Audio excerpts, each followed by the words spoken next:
Bonjour à tous et bienvenue sur ZAM TV, Espoir XL en collaboration avec la commune d'XL. Aujourd'hui, on reçoit Pascal Kinanga qui est d'origine belgo-angolaise. Elle est comédienne, elle a notamment elle a joué le rôle de Bibi dans le long métrage de Balofou. Bonjour. Bonjour Zam. Et merci beaucoup Pascal d'avoir accepté notre invitation. Avec plaisir. Comment en tant que comédienne tu as vécu ce moment de confinement? Mais moi je suis enseignante et comédienne, donc mon travail a continué parce que j'ai continué à donner cours à distance.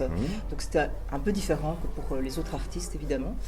Et c'était une autre approche de l'enseignement que j'ai vécu à ce moment-là. Enrichissante aussi parce que j'ai dû apprendre à utiliser d'autres moyens. Ah oui, tout à fait. Et les élèves, tes élèves, ils ont à peu près quel âge? Alors j'ai des élèves entre 11 et 17 ans. Et comment ils ont vécu? Alors ça dépend un peu de chaque élève, on n'a pas toujours pu savoir exactement comment ils l'ont vécu. Certains l'ont assez bien vécu, d'autres un peu plus difficilement selon les conditions qui étaient pour eux favorables ou non, l'encadrement, etc. Mais tu fais vraiment partie des personnes qui ont finalement peut-être, comme tu dis, tu n'as pas vraiment vécu le problème comme les autres artistes, mais n'empêche que tu as été sensibilisé par la situation et tu as vraiment créé une dynamique dont tu vas nous parler maintenant, c'est-à-dire tu as regroupé des personnes qui ont lu un texte d'un auteur camerounais et tu peux nous en parler de ce projet? Oui, bien sûr. Donc ce qui m'a touchée pendant le confinement aussi, c'est qu'il y a beaucoup d'artistes qui ont créé des œuvres communes. Justement, chacun à partir de son petit endroit, son petit univers, a chanté ou a lu des textes et ont partagé ça avec tout le monde pour donner du courage et aussi pour montrer leur solidarité avec les travailleurs du milieu médical, par exemple. Et ça m'a donné une idée, malheureusement par rapport à un événement dramatique, l'assassinat de George Floyd. J'ai découvert un texte, le texte de Marc-Alexandre Bambé, qui a été fait en son hommage. Et la première chose que j'ai ressentie, c'était beaucoup de tristesse. J'ai trouvé que c'était un très beau texte aussi. Et j'ai voulu le lire, le partager, le lire avec une amie qui s'appelle Yves Marina, qui est actrice ici en Belgique aussi. Parce qu'on fait des cafés littéraires ensemble à Linger, à l'Horloge du Sud. Et je me suis dit, ce serait bien de lire ce texte, de le partager avec d'autres. Puis j'ai pensé à toutes les initiatives qui avaient eu lieu pendant le confinement, les textes que les gens avaient lus ensemble. Et je trouvais que c'était fort et beau que plusieurs artistes lisent ce texte pour cette cause-là, pour partager ses sentiments à tout le monde. En fait. Ils ont réagi avec beaucoup d'enthousiasme, parce que finalement, il y a combien de personnes? Finalement, il y a une petite vingtaine de personnes qui lisent le texte. Oui.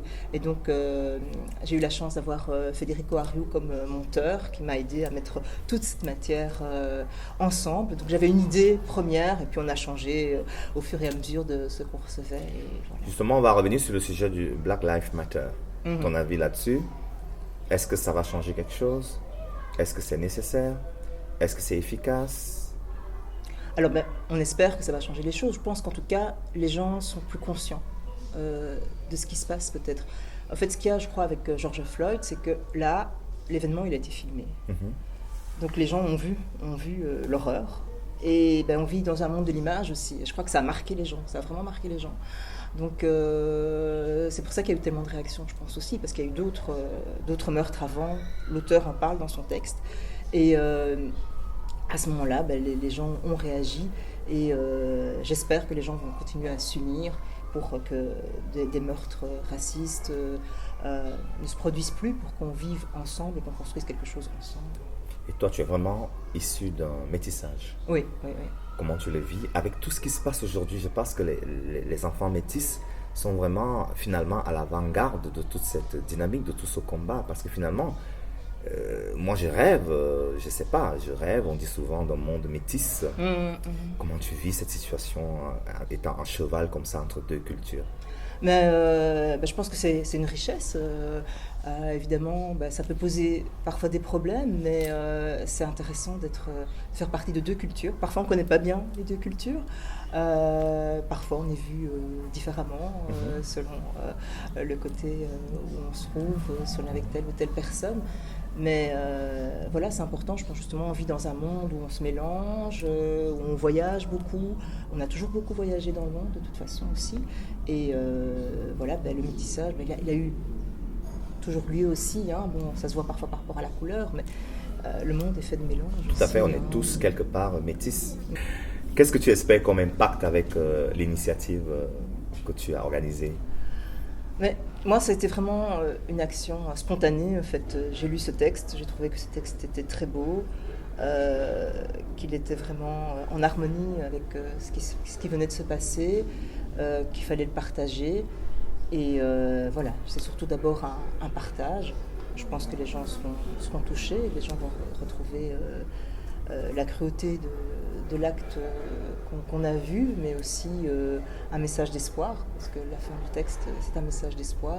Alors une dernière question, c'est un peu une question, on peut considérer la réponse, elle va peut-être être idéaliste. Comment tu vois l'avenir de l'humanité? L'avenir de l'humanité, c'est difficile à dire. Ce qu'il y a, c'est que pendant le confinement, il y a des choses qui ont été mieux aussi. Il n'y a pas eu que du négatif. On a vu l'impact par rapport à l'écologie, etc. Évidemment, le naturel reprend vite le dessus. On reprend des habitudes, mais quand même, je pense qu'il y a des gens qui vont peut-être un peu changer certaines habitudes. Et j'espère que les gens seront plus solidaires. Maintenant, c'est tout un grand combat à mener tous ensemble. Une expérience à faire ensemble. Il faut que les gens apprécient les choses qui sont importantes en fait. De toute façon, je vois de l'espoir comme Espoir XL. Et merci beaucoup d'avoir accepté notre invitation. Et nous, on se retrouve très bientôt. I can breathe. I can breathe. I can breathe. Rien ne semble changer. Rien de rien, Fab avait raison. Rien ne change à part les saisons et les mêmes toujours en danger chantent les mêmes funèbres oraisons. I can't breathe. I can't breathe. I can't breathe. No more. Encore un corps noir à terre. Georges hurle, je peux pas respirer! I can breathe. Supplie. Mama, America, I can breathe. Georges pleure. Avant de mourir étouffé par la violence systématique de la police qui tue dans la rue, en plein jour et à visage découvert, sans gêne et sans crainte particulière d'être inquiété. I can breathe. Dans les poches, le flic sourit. Il est filmé, mais ce n'est pas du cinéma. On n'est pas à Hollywood. Mais dans la Aude, la vraie vie. Et donc, dans la vraie mort. Du corps noir menotté. À l'histoire d'une nation qui ne vend plus de rêve à personne, qui n'a jamais offert de trêve au corps noir. Fruits étranges, pendus aux arbres hier, écrasés au sol aujourd'hui. Ou criblés de balles qui ne portent pas d'autre message que la haine d'un pays pour une partie de ses enfants. Georges est mort comme tant d'autres noirs, aussi avant lui. Asphyxié, exécuté pour ainsi dire sur la place publique de l'Amérique. Pour les corps noirs, cœur de cible de certains coqs blancs, l'Amérique est great again, à ce qu'il paraît. Tant mieux pour elle. Tant pis pour celles et ceux en bas de l'échelle qui vivent tranquillement leur American Nightmare. Pour la communauté afro-américaine, depuis des siècles et des siècles de larmes de sang versé. I can't breathe. I can't breathe. Georgia on my mind. I can't breathe. Mississippi's burning. I can't breathe. I can't breathe. Michael Brown. I can't. Kate Lamont Scott. I can't. Eric Gardner. I can. Breonna Taylor. I can't. Amos Abbey. I can't. Adama Traoré. I can't. Black Lives Matter. Pour ne citer que quelques noms et sourires exhumés des oubliettes de l'histoire de l'Amérique pour les corps noirs. I am not your Negro, and I have a cauchemar. I can't breathe.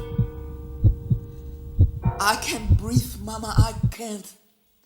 No, I can't breathe no more.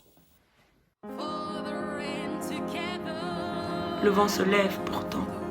Il nous faut continuer la longue marche vers la liberté. Vers la dignité. Pour chacune, pour chacun. Avec toutes, avec tous. Femmes et hommes. Sœurs et frères de la même couleur d'âme rebelle. Pour toutes les injustices, pour toutes les discriminations qui nous assignent, qui nous assassinent. Partout sur la terre, dans le silence et l'indifférence du monde. Parfois. La prochaine fois. Le feu